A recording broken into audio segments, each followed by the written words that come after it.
আমি বাংলার মানুষকে একটা কথা বলতে চাই, আজকে ফিলিস্তিনের জন্য যেরকম আপনাদের আফসোস হচ্ছে, প্রধানমন্ত্রী দরিদ্র শেখ হাসিনাকে আবার ক্ষমতায় না নিয়ে আসেন।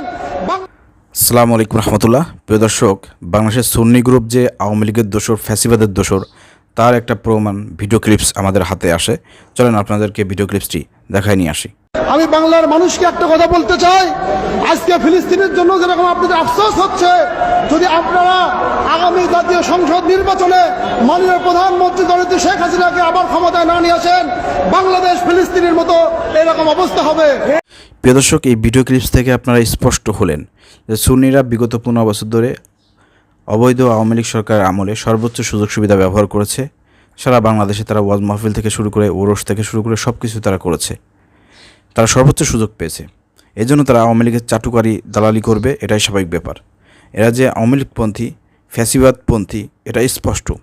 এরপরেও কেন সরকার আজকে ঢাকার প্রেস ক্লাবে এই সুন্নি গ্রুপকে কেন তারা আজকে এই সুযোগ করে দিল সমাবেশ করার জন্য, আমার বুঝে আসতেছে না।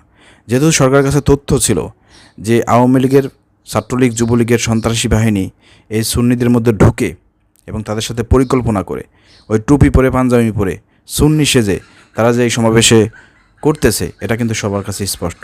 গোয়েন্দা সংস্থার কাছে তথ্য আছে। এরপরেও কিন্তু সমাবেশকে বাধা প্রদান করে নাই।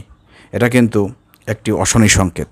এটা কিন্তু ফ্যাসিবাদকে উত্থান ঘটানোর সুযোগ আমরা করে দিচ্ছি। এর পরিণতি কিন্তু ভালো হবে না। অতএব যদি ফ্যাসিবাদ বর্তমান সুন্নি হয়ে সুন্নিদের ব্যানারে ফিরে আসার প্রচেষ্টা করে, তাহলে দেশের জনগণকে বলবো আপনারা সজাগ দৃষ্টি রাখেন। আপনাদেরকে আবার লড়াই সংগ্রাম করতে হবে। সুন্নির ব্যানারে কোনোভাবেই ফ্যাসিবাদের উত্থান হওয়ার কোনো সুযোগ দেওয়া যাবে না।